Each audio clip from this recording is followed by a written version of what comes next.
Hey, y'all, this week I am so excited to bring you an episode from the Her archives in the before times.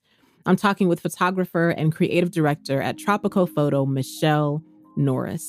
Michelle and I discuss navigating the tensions between creative work and business. Michelle shares why creating an aesthetic is important for anyone building a brand and why it's important to know and understand the worth of your work. Check it out.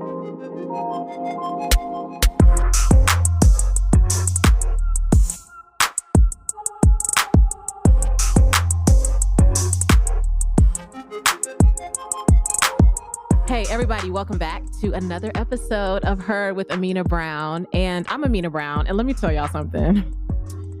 My guest today, she's awesome for a couple of reasons, but mainly because this is our second time recording this. And if you've been listening to my podcast, this has only happened once before. And she has been gracious enough to re-record. So shout out to that. I want to welcome photographer, creative director of Tropico Photo. Hey. I am welcoming Michelle Norris to the podcast. Hi, Amena. I'm happy to be here again.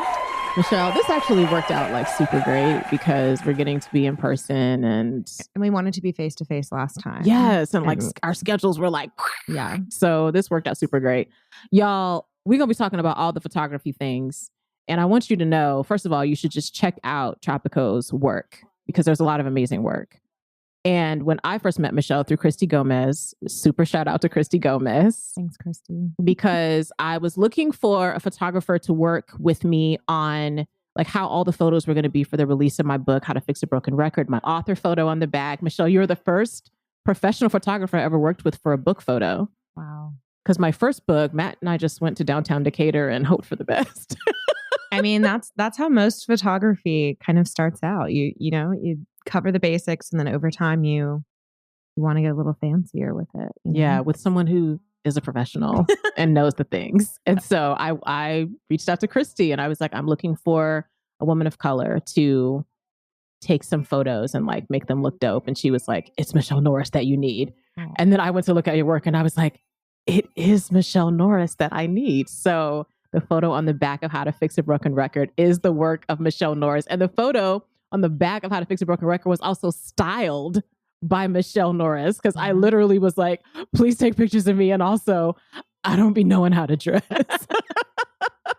But now you know. I do know. We're going to talk about that a little bit too, Michelle, because I wish y'all could see this outfit that Michelle is wearing. It's a casual weekend when we're recording this. And like, it's very like fun and chic what she's doing today. And I just want y'all to know that I get my educations. Oh, thank you.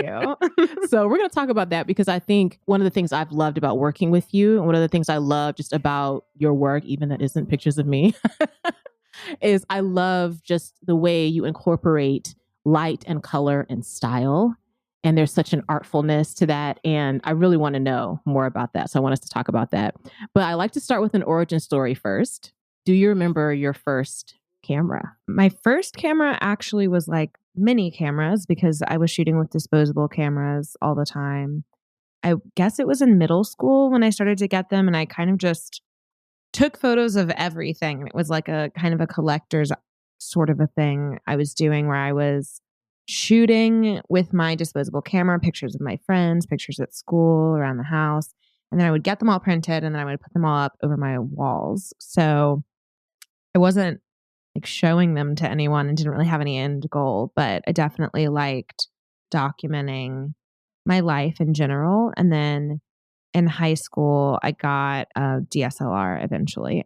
But it was kind of more of the same, just like shooting around. I definitely didn't have a direction then. Okay. And I want to also ask, while we're asking origin questions, were you always interested in fashion and style also? Yeah, I definitely was. I think there was a lot going on when I was younger. So there's definite like long-term honing that has happened because I find that coming along with an interest in style is also a lot of fumbles because if you dress really casually and maybe take less risk, it's really hard to go wrong. And I think that when I was younger, I was like doing everything. Like there were times when my parents would literally tell me I couldn't leave the house in what I was wearing because it was too many patterns. Like not because it was like revealing or anything. They were like, that looks crazy. You can't put polka dots and stripes.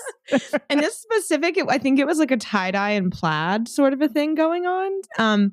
And I was like, Mary Kate and Ashley were like my style icons when I was younger. And my mom wouldn't like take me to get their line that had come out at some like limited to, like something like that, right? Like the fancy limited to in this conversation today. Yes. And so instead, but she let me get their like Walmart line, but I literally was wearing a tank top at different points that just said the words Mary Kate and Ashley.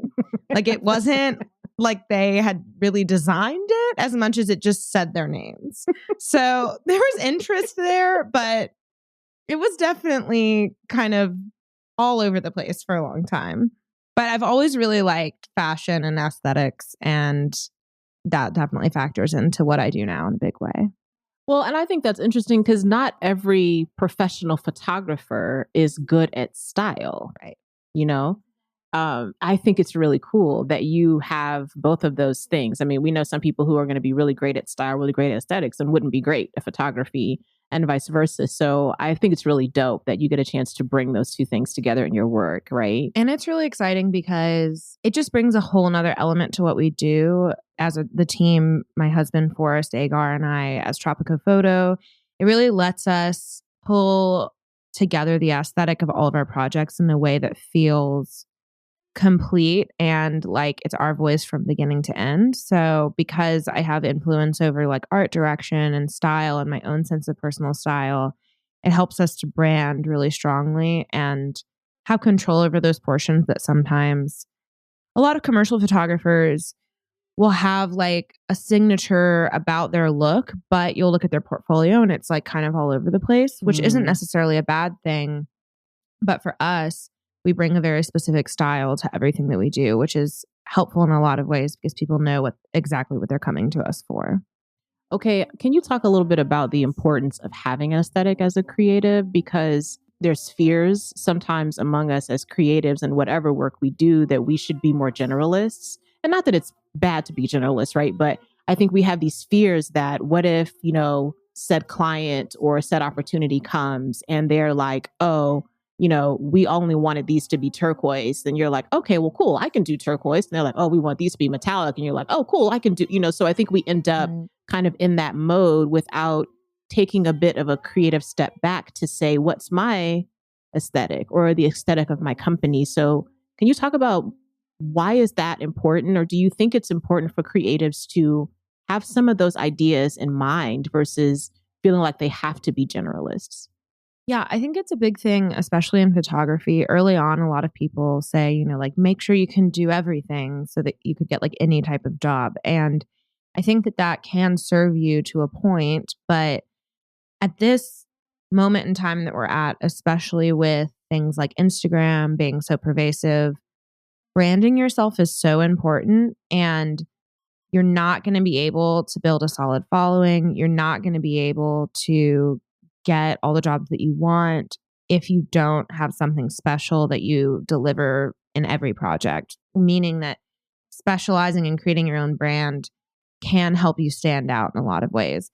The fact is there are like some jobs you might miss out on because people think you're too specialized. If you were more generalized, there are jobs you're going to miss out on because people think you don't have a specialty. So you have to kind of let go of that fear and instead ask yourself, like, how do I be the best at the area I'm pursuing? Like, and Tropico Photo is generalized in some ways. Like, we don't specifically shoot one type of thing. I mean, we do still life, we do portraits, we do like travel stuff, like a lot of different things, but we bring the same style to all of them.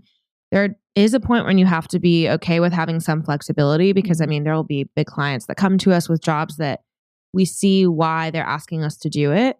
There might be parts that are out of our element or something that we wouldn't necessarily choose if it was our own project, but you have to be willing to take those sorts of compromises without giving up too much because we want all of our work to look like it was ours, Talk to me about, I guess a part of me wants to say the tensions between being creative and being in business. But then in other ways, I want to hear what are the pluses of that too. I mean, I think there are tensions there, but I think when I look at Tropico Photo as a business, it seems like that's a balance that your business strikes really well. Like you and Forrest are doing creative work. I mean, I've seen some of the things y'all have been doing for like magazine covers and stuff. And I'm like, oh, I would have never thought about doing that.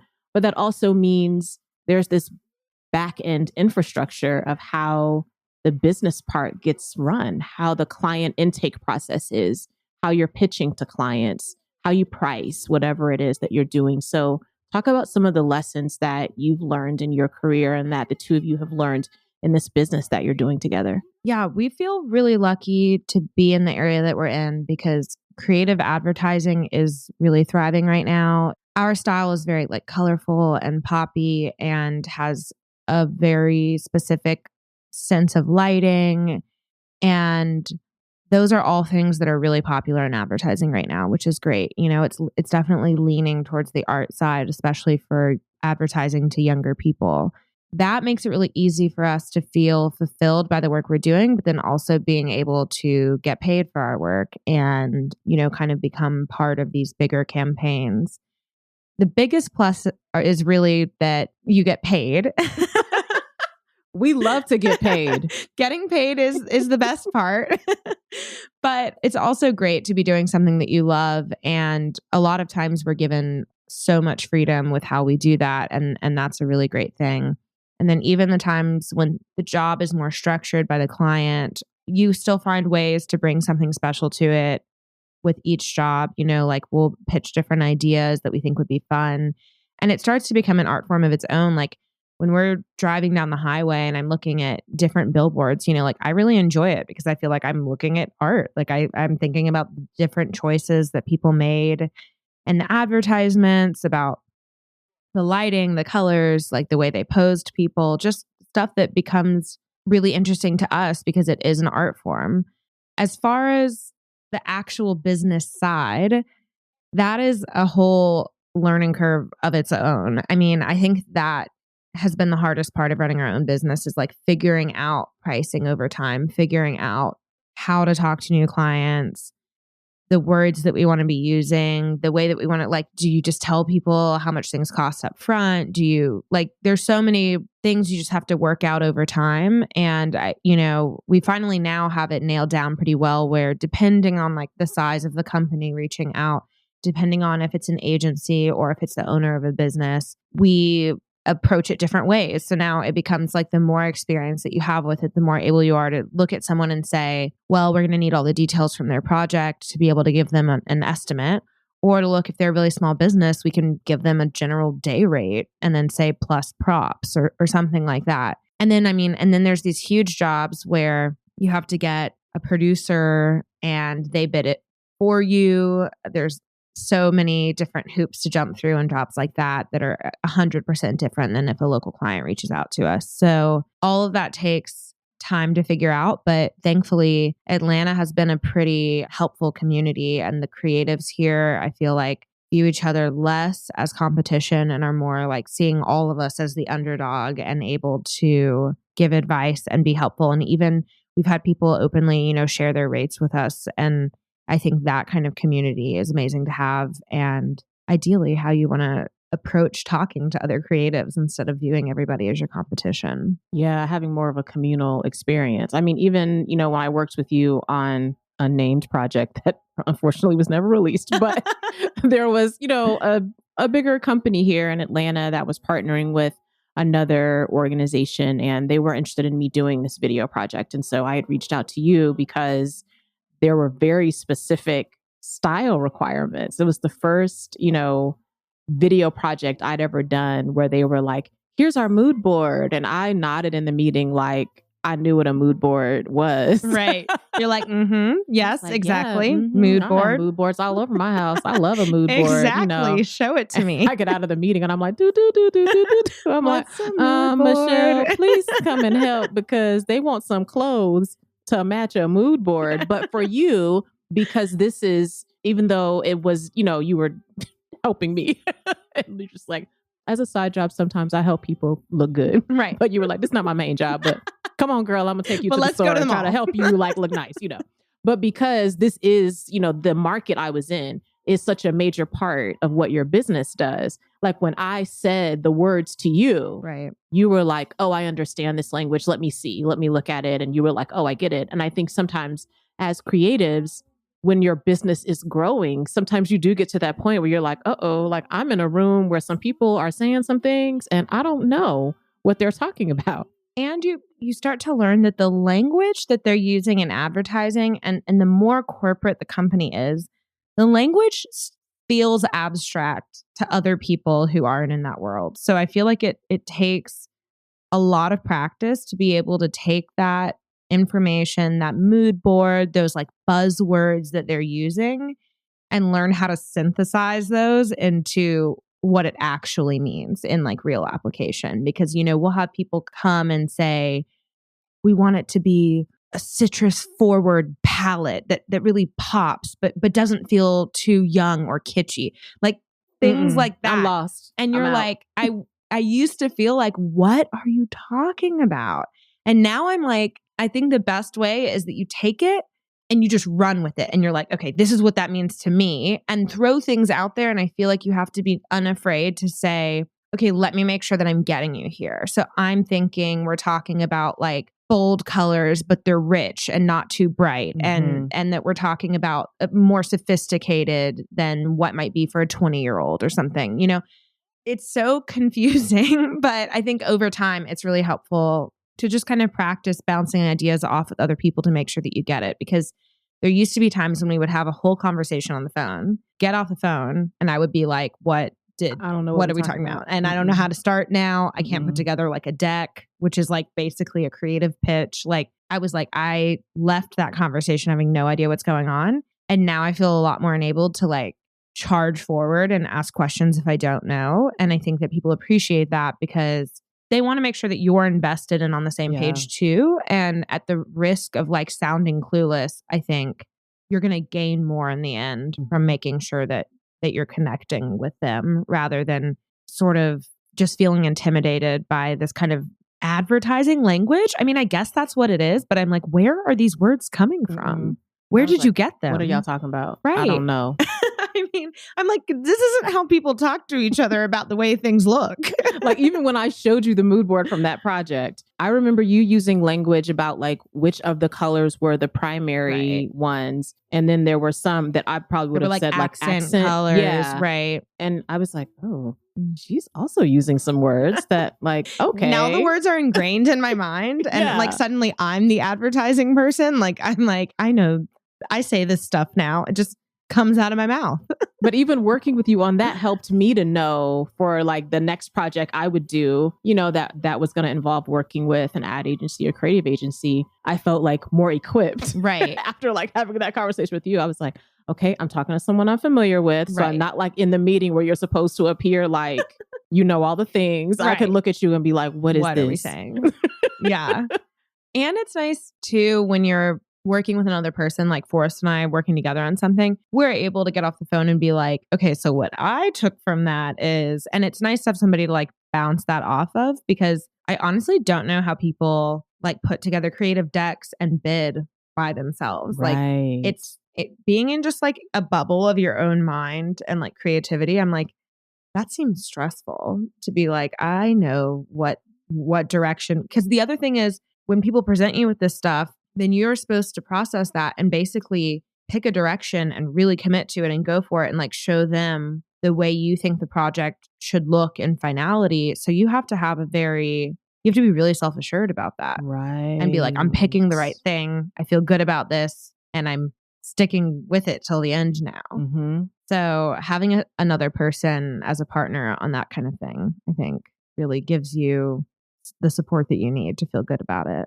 Yeah, you have someone else to kind of bounce that off of, to kind of create that sharpening almost, and not to feel so crazy. Because when I've had projects where I was just alone, it was like I was there by myself creating the things, and then I have to pitch that or talk to the client or whoever about it. I was just, you know. And there's a moment when you can just look over and be like, this is a good idea, right? Right. Like, I just before I show this to like a room of people, I want to clarify that we think this looks good and makes sense. Yes. I don't know how people do it without that. I don't. If you can have a person, even if it's not your business call partner your person, just another person to be like, let me just let you see this and make sure I'm not crazy.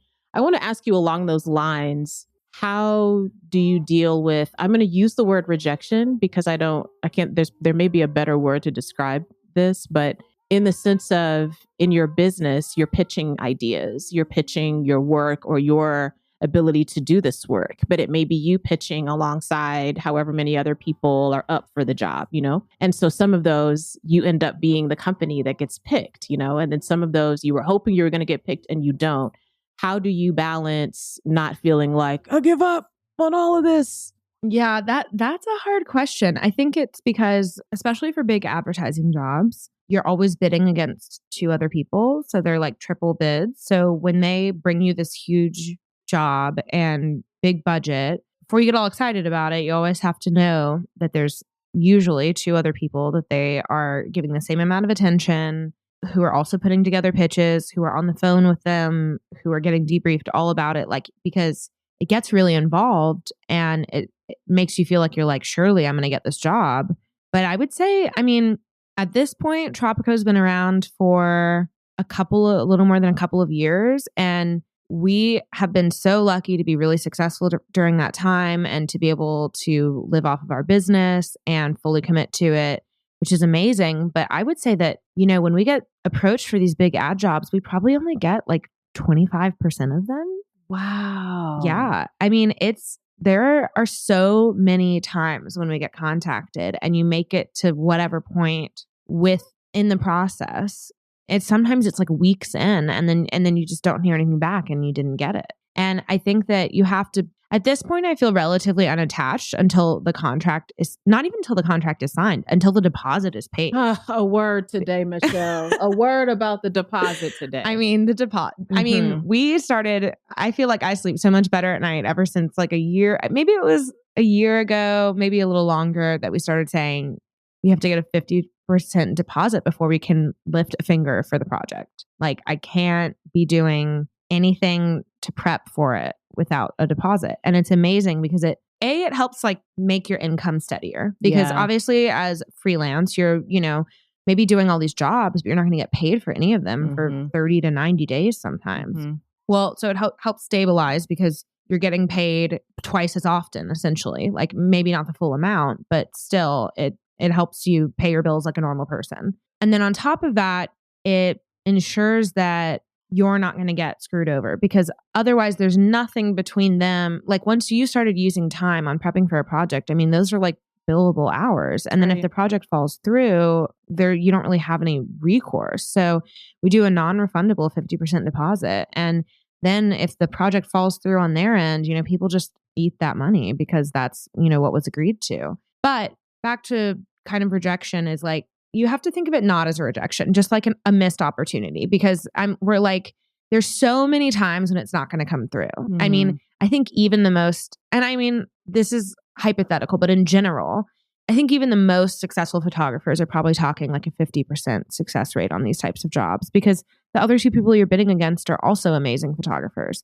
And you end up knowing that like something else is going to come around. And for us, it always has. Like, even if we only are getting a few huge jobs a year, that's still really fortunate and amazing. And those pay great. And then in between, we have so many other projects to be working on, and like exciting personal projects and smaller clients and chances to try new things. And so you just have to know that you're putting your best foot forward and you're being proactive, and like, you are going to get really great jobs, and you might not get all of them, but you can't be thinking about every single project you've ever been asked about. And at this point, honestly, I completely forget about most of the projects that fall through. Like, we're so busy talking to other people already, putting together decks, planning for shoots, that, it's out of sight, out of mind after it falls through, because you start to have enough leads where you're busy anyway. So honestly, do you want every single job? Probably not. You would lose your mind. Tired. Yeah. So tired. Yeah. And then you end up being happy for some of the downtime that happens naturally, because we're able to travel, we're able to work on new personal work, projects that we just want to do for art, on even thinking about how we want to progress our business in the future and being able to we just recently worked with a local designer to make a really cool mailer that's sort of like a little art zine. And that was something we really couldn't have done if we hadn't had the downtime for it. And then, we're going to be able to send that on to people that we're excited about working with and to agencies and reps and people like that. And you really can't spend the time to do those things if you don't have some downtime. So I think you just have to think of it as, things come and go, opportunities show up and then disappear out of nowhere. And you can't get too invested in anything until it's a done deal. Oof, you just spoke a word.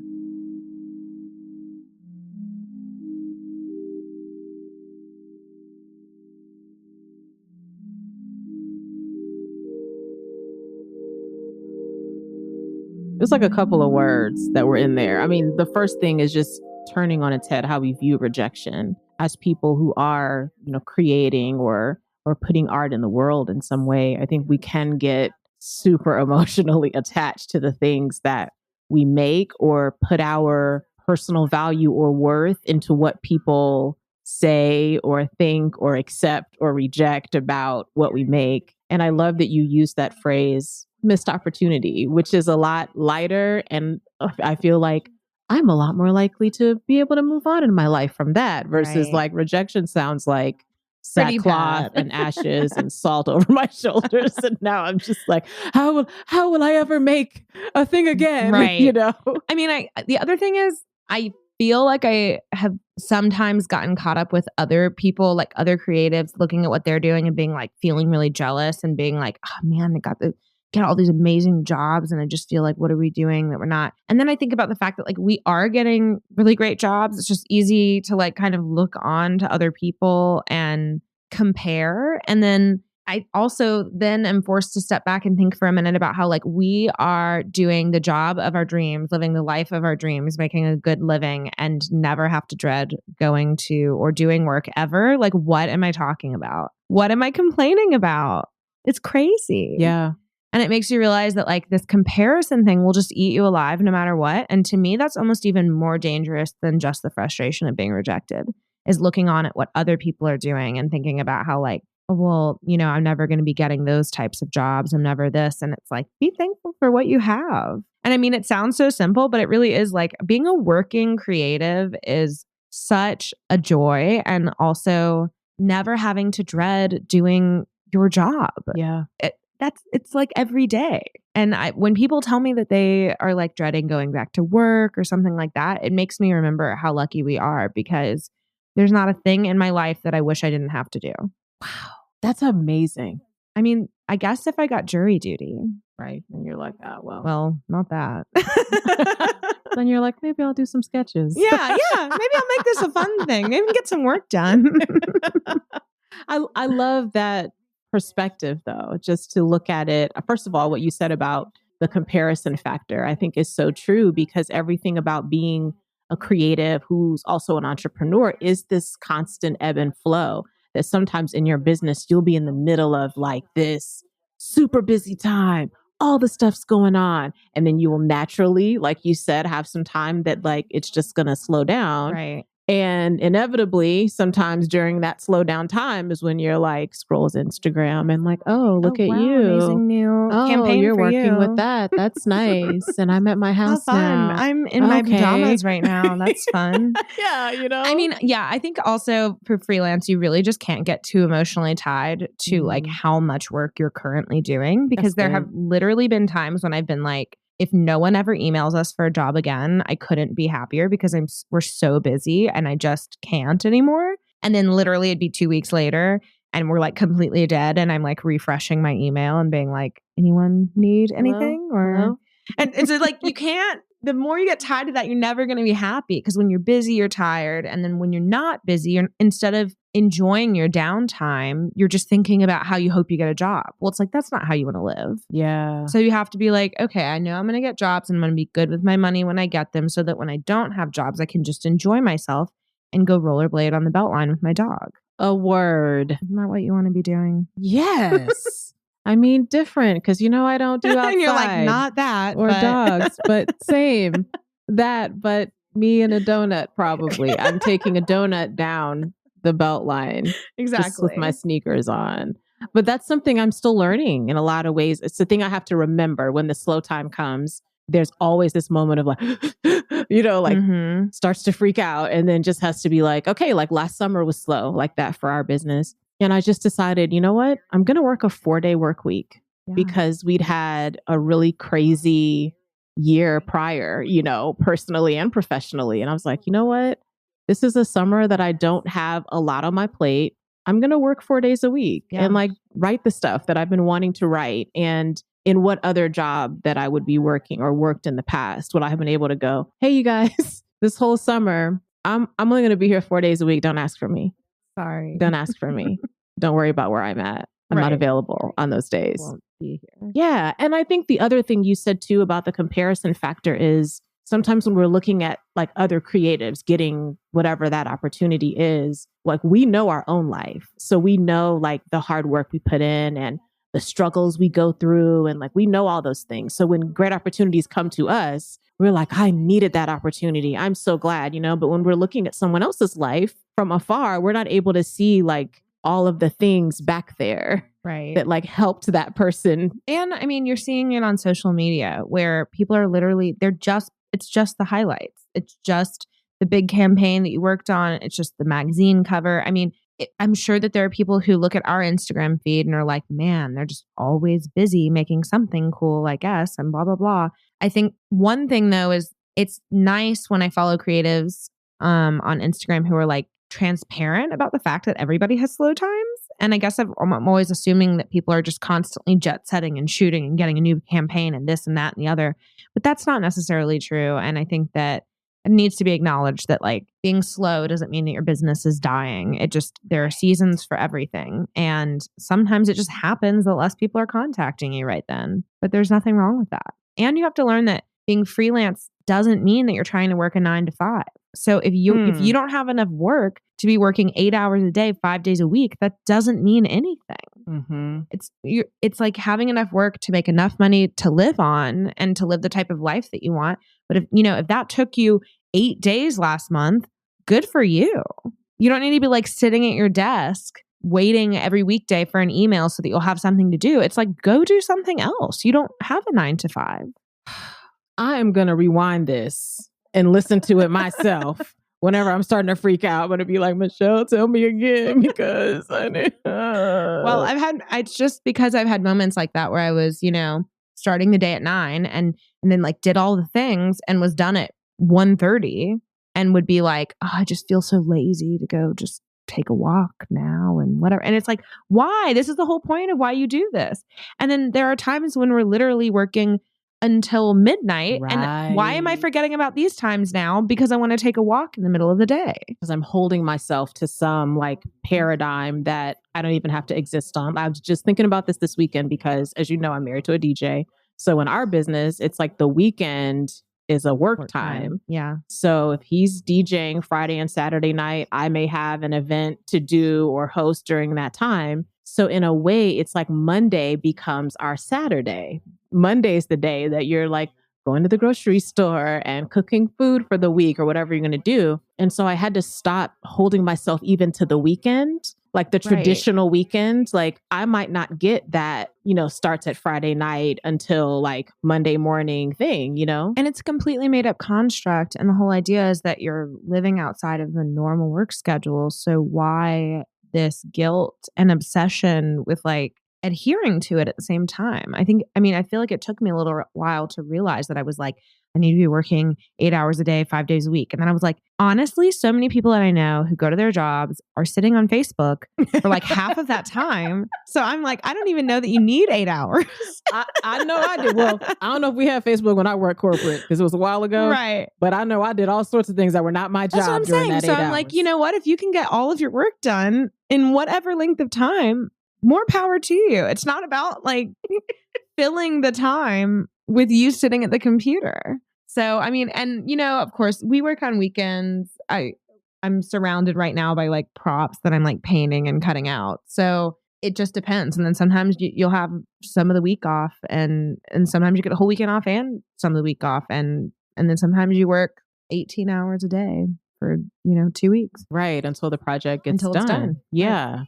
Can you speak to the importance of creating work, not just for clients? Because one of the things that you had talked about before that I'd love for you to speak to more is with the work that you're doing with Tropico and your business, you and Forrest. Obviously, you have part of your creativity is going towards this is a thing the client is wanting or needs. How do we come around that with like unique ideas or ideas that, come from us, that we're trying to come up with these ideas that we know are unique to us, right? But then also, I think sometimes we can forget to go back and just make stuff because it's fun. So talk about that part. Is that a part of your process as well? Like, do the two of you have times that you're like, you know what, we're going to make some stuff that's not for anybody or anything just because we want to, because it's fun. Right. Yeah. I think that in the beginning, we did that all the time. That's like really how we built our portfolio, was just thinking of like fun things that we'd like to shoot. Once we started getting really busy with client work, I felt like it did fall by the wayside at different points. Like we were intermittently making things. And one of our biggest times has been when we'll like take a long trip. We do a lot of shooting, which is a great way to make work that's just for us. But we had the realization earlier this year that we hadn't done a portfolio project in, I don't know, maybe almost a year at that point. So we actually did one in, I guess it was in February. It feels like forever ago. Like, when is it now? It's April? Okay. Right. Because I was like, it's July. It feels like the summer. It's August. Okay. So we did a portfolio project in February called Big Sun, and it's not out yet, but we're like so excited about it. It was such a huge undertaking because it's one of those things that I was talking about earlier where you commit to an idea and then you're like, I am now committed to it and I have to go with it full force, because I had been very inspired by these like David Hockney pool paintings. And I was like, I want to paint a huge cyc wall with a painting that I paint. And then we're going to paint it huge. And then these girls are going to be on it. And so we had these 3 beautiful women of color together, like wearing a local designer. And we had so many people that helped us out with it, and like helped style and paint and props and so many different parts that go into a production. But it ended up just being a massive undertaking. I'm not a muralist. So first time ever being like, I'm going to translate. I'm not a painter either. So of course I like do this design. And then literally a few days before we start like the painting, I'm talking to Forrest and I'm like, is this so stupid? just let me get some confirmation on this decision that I'm making right here. Before we like spend all this money on this portfolio project, because the other thing is right now, the kind of portfolio work that's important to us is like not only stuff that excites us, but that is also going to show a new aspect of what we can do. So for this, we were like, we really want to be shooting more people. We want it to lean a little bit more fashion, but also art, like stuff that we don't dabble in as much with our work currently. And this was exactly that. But I was like, I've never seen someone do something like this. So this like weird painted surrealist like world the girls are in that is actually like representational, because it had like a pool and like buildings and stuff. Like it was, you could tell what was going on. We had like a diving board that's like made out of a plank of wood.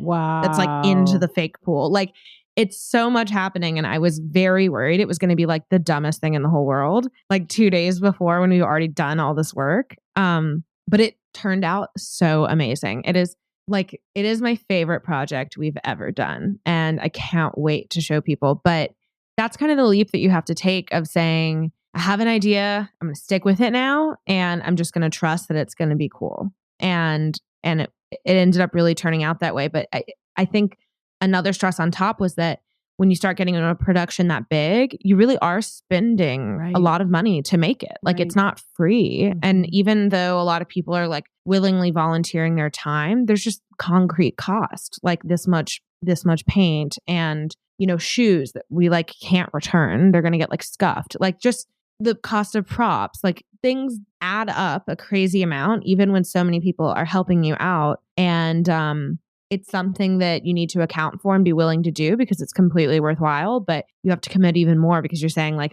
it's not going to be the kind of thing where if it turns out bad, it was no big deal.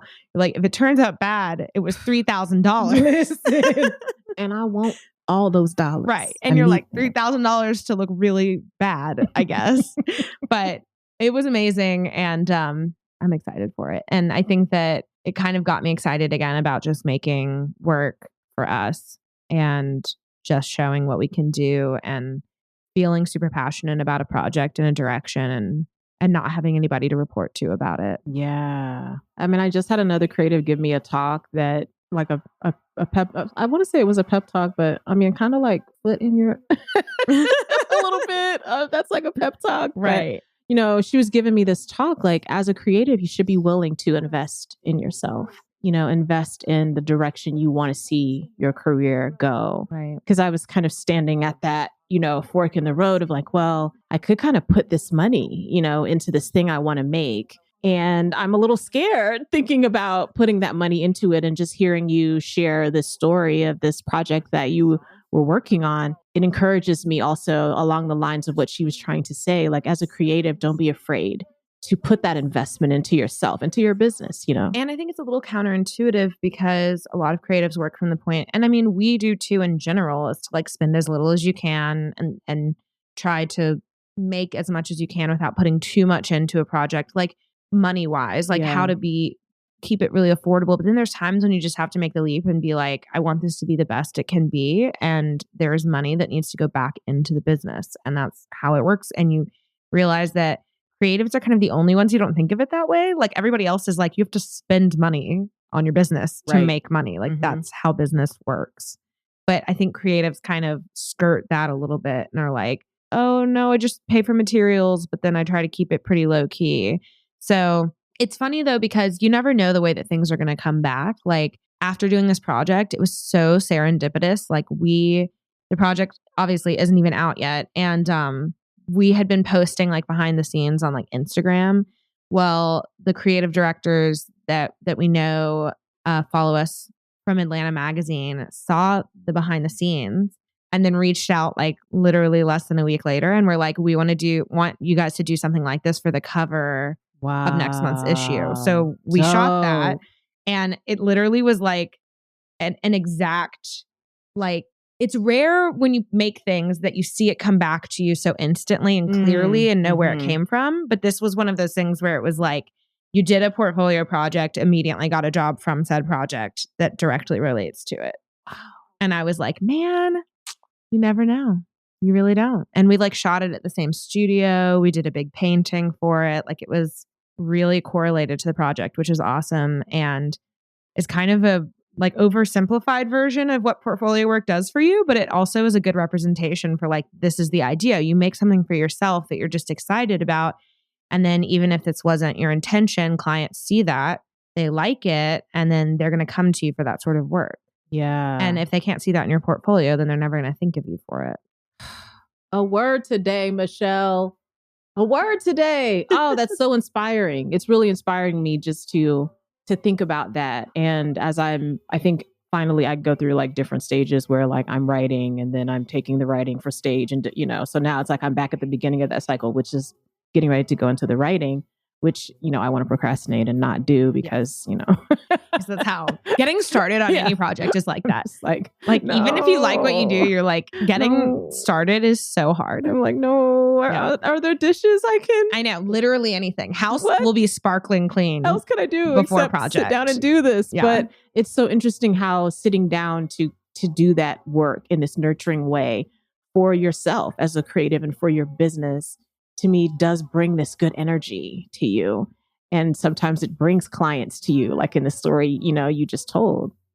I really don't think there's any time when you like exert creative energy where it's for nothing.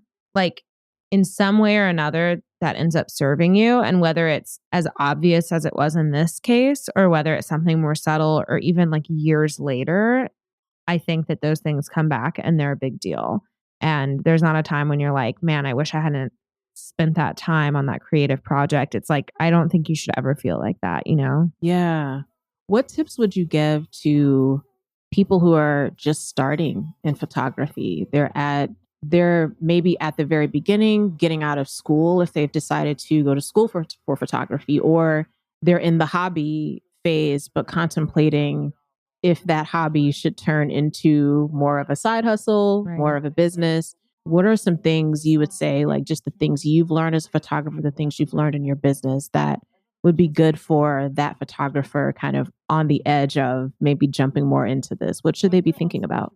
I think the biggest point and the thing I tell people most often is actually what I brought up earlier about branding yourself, because there's going to be a million people who can like do headshots, who can shoot weddings. And even if those are the things you want to do, amazing. But figure out what it is that you can bring to that makes you special, because you don't want to be competing for having like the lowest rate. And if you don't have something special that you bring to it that people want you for, and know that only you can deliver, then you always will be kind of competing to be cheaper than other people, which is the last thing that you want.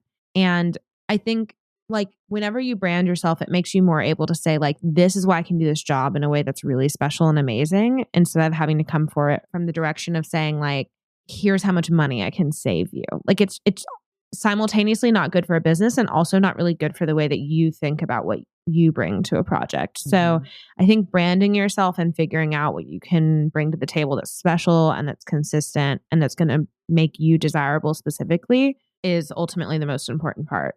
Outside of that, I think that you really have to get your, business stuff together, like figure out the things we were talking about, like how you're going to charge for things, what questions you're going to ask clients when they talk to you, the kind of language that you use when you're talking to clients. You want to sound competent and friendly, but you also want to be firm about things like your rate and about how things need to be done, especially because it just garners you respect over time. So people don't try to walk all over you, because as a creative, I think there's going to be a lot of times when people think they can demand things from you that they wouldn't from like somebody else. Like if I'm trying to think of a good example for this of like a really practical job. Like if a lawyer tells you it's going to take them a certain amount of time to put together some paperwork, you're probably not going to be like, oh, well, could you do it in a couple days instead?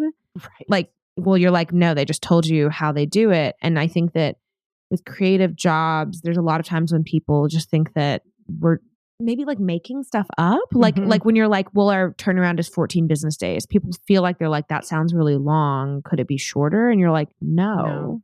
What? And do you want it to be whack? Right. If you would like the final product to be whack, then sure. Certainly tomorrow we could give you something whack. Instantly.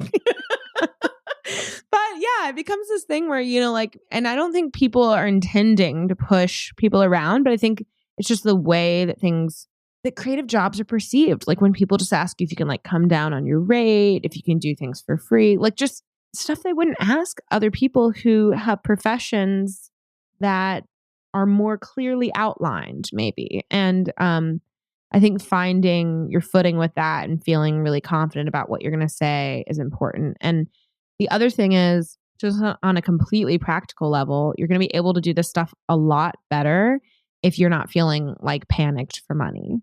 Yeah, so I would say, that's a good point. Because everyone's always like, go out and be firm and blah, blah. But you're like, if you like need the cash and this job is going to go away if you can't do it for like half, then you're going to do the job.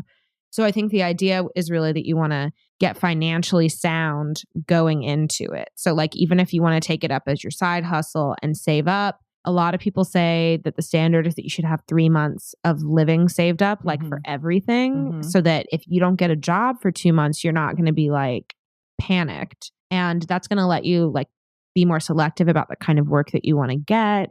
It's going to let you be more selective about the kind of clients that you want to choose, about what you put out there. And I think that there's a lot of flailing that happens when people first go freelance that maybe makes you make decisions that aren't going to look great for your business in the long term. And you're going to be able to think a lot more long term if you feel like you're not hard up for cash from the get-go. Yeah.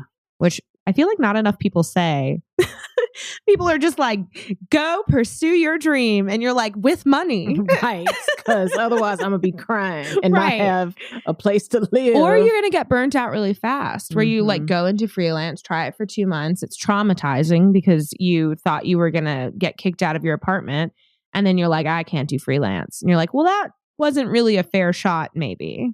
Because at this point, freelance feels just like a real job to me. I mean, which is amazing to be like, get jobs actively enough and get paid enough that you're like, I don't know, you get a salary basically. Mm-hmm. So if you start from the right place, I think you're going to be in better footing to pursue your long-term goals versus just having to take every single job now.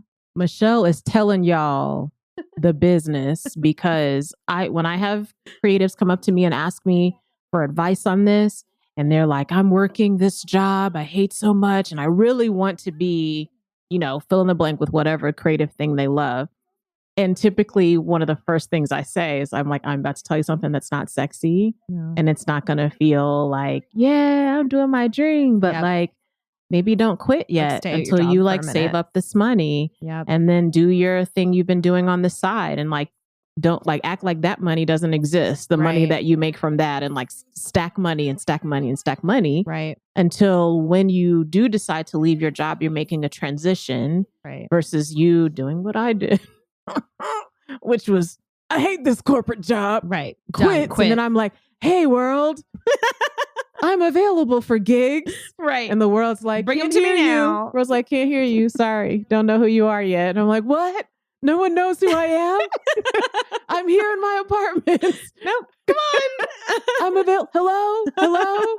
No, I had to learn that totally the hard way. I mean, I think that is kind of part of it though, because we, Forrest and I each did assisting, and he was a photography assistant. I was a stylist assistant for a while. And then I decided I didn't like styling by itself. Yeah. And I was like, this is not what I want to do. I hit this point, I guess it was, a little over a couple years ago, right before Christmas. I was like, I am not taking a single other assisting job in the new year. And I was like, I'm only doing photography. I'm going to put my energy 100% into Tropico Photo, and we are going to live off of this. I cannot say for a fact that I had 3 months saved up then. I think I probably almost definitely did not.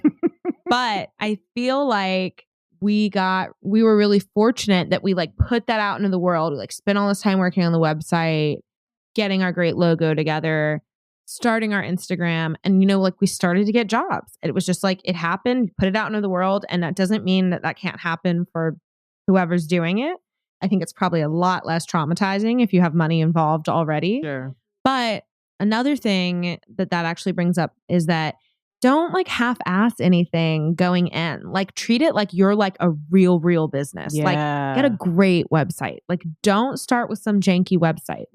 Make it nice from the get. Get a great logo. Mm-hmm. Pay a graphic designer to make a logo for you. Graphic designer, people. I'm serious. That is very real. They pay them to make your cards. Just stuff that's a lot of people kind of start DIY, and it's just going to make you look unprofessional. Because I think that was one thing we had going for us, was what we were presenting from the get-go was what we still have now, as far as website, as far as our logo, as the curation of our Instagram, just making sure that it looks all the way there. Don't kind of start and then post a picture of your cat or something. Do it all the way when you do it. Yes. And so you're forecasting in a way. Exactly. You're so imagine if you're already a famous working photographer, that's what it needs to look like now. Mm-hmm. And I feel like that gets you so much further than when people kind of tiptoe into stuff and they're like, oh, here's a picture. Don't be posting your behind the scenes stuff on your feed. Just things that's think about what you think looks really nice. Mm-hmm. Don't come at it from the point of well, I'm not a professional photographer yet. And you're if that's what you want, that's what you want it to look like. That's what it is. Yeah. So I feel all of those things hopefully help you get going. Michelle just gave y'all the business in here. I hope y'all was taking notes. I'm gonna listen back and take notes too, even though I don't take a picture because I have no visual gifts of any kind. So I always have to seek a professional on that. I'm like, someone please help me look nice. Right. Please take this picture. I don't know where the lighting is. I just don't know anything. I mean, that's kind of the thing for anything though. Whatever creative field you're going to is pay the people that do the stuff you don't do. Don't try to I mean, we're always working with graphic designers, and I mean, graphic designers are really the main people actually, because we're even for videos, the last project, the Big Sun project, we did a video and gotta pay your graphic designer friend to do the lettering for, the title page and for the end and like just stuff that you're like, you need everything to look really nice. Yeah. Yeah. And to represent where you are headed. Exactly. Like where you see yourself going. I think that's such a powerful point. That's the perfect way to say it, is that you're going to go ahead and put forward where you want to be and don't make it look like you're kind of unsure right now. Yeah. Yeah. Oh, so good, Michelle. I hope you were able to capture all the gems from this conversation with Michelle Norris, especially for those of you that work in creative fields. But no worries if you didn't, because that's what the show notes are for. Check out amenabrown.com/her with Amena for the show notes from this or any Her with Amena episodes. You can find out more about Michelle and Tropico Photo at tropicophoto.com. And you can follow on Instagram at Tropico Photo. For this week's edition of Give Her a Crown, I'd like to shout out photographer Camille Seaman. Camille was born in 1969 to a Native American Shinnecock tribe father and an African American mother. Her photographs have been published in National Geographic Magazine, Time Magazine, Newsweek, among many others. Camille Seaman strongly believes in capturing photographs that articulate that humans are not separate from nature. In a BuzzFeed article, Camille said, "As a child, I knew I was different from the other children at school, but I could not articulate what that difference was. I was troubled when the textbooks we read spoke about natives in the past tense, always implying that we no longer existed. We are still here. When you see these portraits, you may find we no longer look like you think we ought to, but that doesn't mean we are not here. It's time for a new record of Native America." Photographer Camille Seaman. Give her a crown.